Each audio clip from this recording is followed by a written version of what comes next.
I should begin this entry by saying how truly sorry I am to anyone who listened to part 4. I had no idea that was going to happen. The agents have assured me that every trace of the story has been removed from the internet, and that there is nothing to worry about. If you were unfortunate enough to have listened to part 4, I beg you, for your own sake, try to forget everything. If you experience nosebleeds, dizziness, migraines, or hallucinations, go immediately to the emergency room. If you have a recurring dream of an island made of song, under no circumstances should you approach or attempt to open the blue door with the painting of a crow on it. If you did not listen to part 4, there was no part 4. It does not exist. Forget you ever heard of it.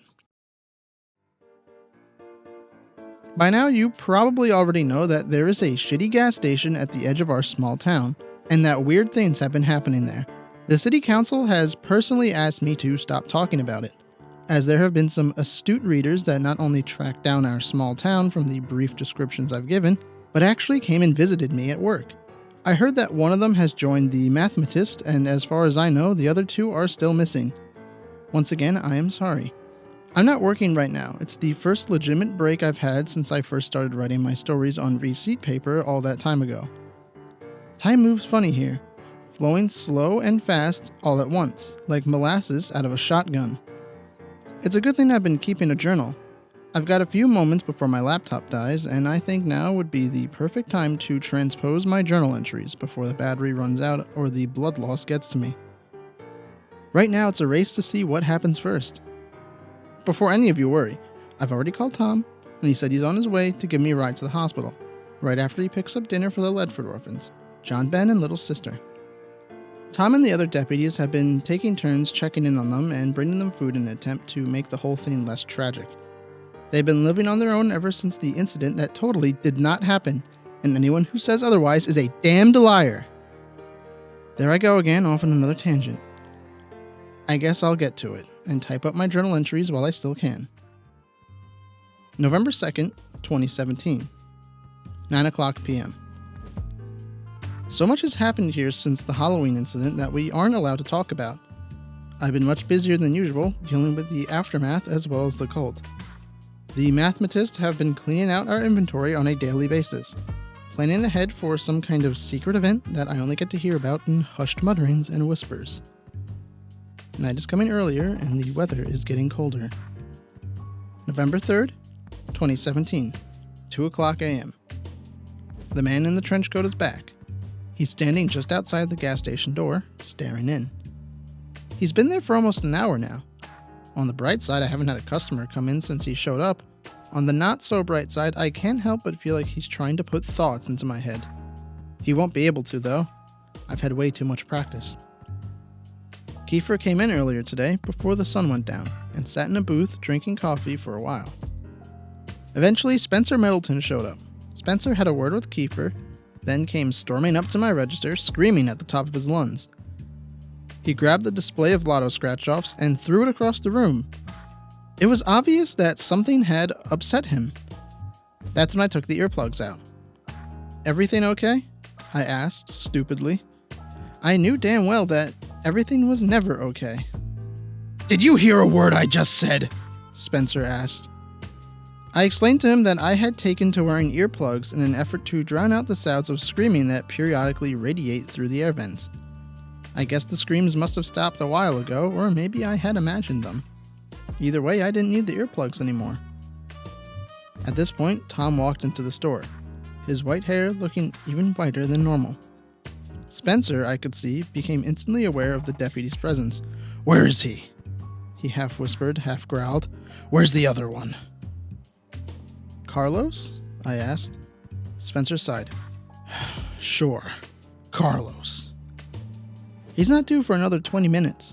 When he gets here, tell him we need to have a chat." And with that, Spencer Middleton let out a shrill whistle and left the store. Kiefer jumped out of his seat and followed close behind. Tom helped me pick up the mess and put the lotto display back together without asking a single question. I wish more people could be like Tom. When Carlos got to work, he told me that he had been having strange dreams. Dreams of something enormous, living, breathing underground. The dreams always end the same way. with the gas station collapsed into a giant sinkhole. I told him that Spencer was looking for him. That's when Carlos grew solemn and asked me if he could show me something. In the freezer, behind a stack of boxes labeled non a prior, whatever the hell that means, they've been here for as long as I've worked here, there is another moving blanket, and inside that blanket is another Kiefer. My first question for Carlos was, "You stole the body back?" He looked at the ground and shook his head, sheepishly like a toddler that just got busted for cooking meth. "You killed another one?" I asked. Carlos explained, "It was an accident. Again." 3:00 a.m. The man in the trench coat is finally gone. He left claw marks on the glass of the front door. I checked the security footage to confirm my suspicions. He always stays just outside the range of our cameras. Why can't I remember what his face looked like? 3:30 a.m. Marlboro was our first customer in the store after the man in the trench coat left. I told him that I was surprised he was still alive. He mistook this for a compliment and said, "Thank you."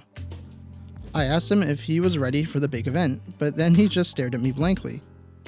I could tell he had no idea what I was talking about, so I filled him in on how I had put it all together. The unusual cultist activity, the whispers, the buying up of all of our supplies. I could tell that something was about to happen. Marlboro went pale in the face as I was talking, then ran out of the gas station before I could finish, the 99-cent frozen drink still in his hand. I know I should write up an inventory loss slip for the theft, but I just can't bring myself to do it. As hard as it is to explain, there's just something about Marlboro that makes me feel generally sorry for him. 6:00 a.m. I caught myself digging again. I don't know how long I was out there or who was running the store while I was gone. The hole is so deep now that I nearly couldn't climb out on my own. I should maybe think about considering the possibility of one day asking a doctor if this is normal. 8:00 a.m.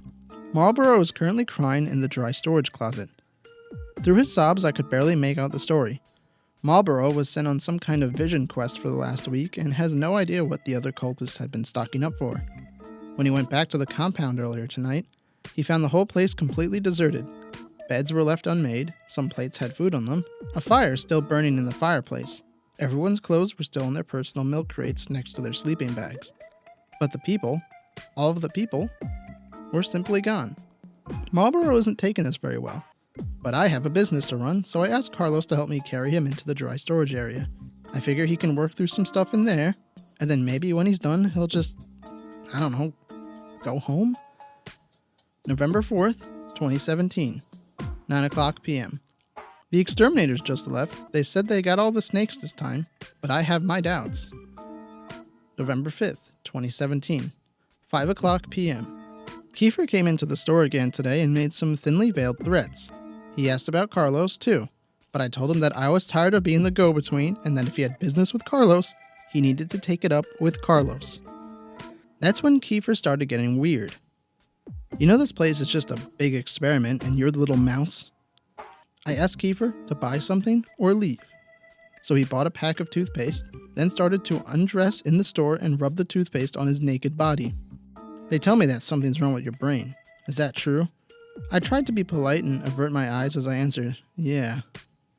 "You have some kind of mental condition?" I answered again, "Yeah." "That's too bad." At that point, Kiefer was completely naked. He walked up to the frozen drink machine and filled a large cup with the sugary red concoction before turning it upside down on top of his head. Then he shook himself violently like a wet dog, flinging bits of cold, sticky debris across everything from the ceiling to the walls, some of it even landing on my face, but I tried not to let him see me flinch. I knew that this was all just an attempt to intimidate me, and I didn't want to give him the satisfaction. "What is it exactly?" he asked as he crossed back to where his pile of clothes waited for him. "What?" I asked. "What's your condition? Schizophrenia? Protonopia? Meningitis? The gay?" "No," I answered. "I don't sleep." "You don't sleep?" He sounded genuinely interested. "Like, ever?" "I can't fall asleep. I haven't slept a single day since high school. It's a rare genetic condition with no cure and no treatment, and one day it will kill me. But until then, I handle the effects as best I can." Kiefer nodded. "That must be it. That must be why he can't reach you." Why, who can't reach me? Right then, Spencer came into the store. He threw a blanket around Kiefer and ushered him into the waiting SUV. A moment later, he came back into the store and offered me $100 for the security tape from tonight. I wonder what I'll spend my $100 on. 9 o'clock p.m. I was beginning to suspect that something wasn't quite right in the store. I've been finding empty candy bar wrappers strewn about, security tapes mysteriously deleted, and strange noises coming through the walls in the middle of the night when I should be alone. At least, more strange noises than usual. At first, I assumed it was just the raccoons. But now I know the truth. Now I know that Marlboro has been living here for the last 2 days. He just walked out of the supply closet wearing a bathrobe, nodded to me as he grabbed a stick of meat jerky, and went into the bathroom. It had not even occurred to me that Marlboro never left. November 6th, 2017, 4 o'clock a.m. It finally happened. I suppose it was only a matter of time. I know I should feel regret, or shame, or any of the other emotions that normal people feel after something like this happens, but all I feel is embarrassed. I came to a couple of hours ago with a shovel in my hand. I'd been digging again, and this time I had made some serious progress. The hole was at least 7 feet deep, the steep walls made of loose, red clay. It took me a while to realize that I was staring up into an inky black night, peppered with uncountable stars. When some of the bigger celestials started to move, I realized that those stars were actually the soulless red eyes of the mutant raccoons staring down at me over the edge of the hole. Probably looking for food, those shameless beggars. I chucked the shovel out of the hole, and that's when I heard it. Imagine the sound of a butcher's knife hitting a watermelon, like a solid wet thwack. Now imagine the watermelon gurgling and falling over like a sack of potatoes.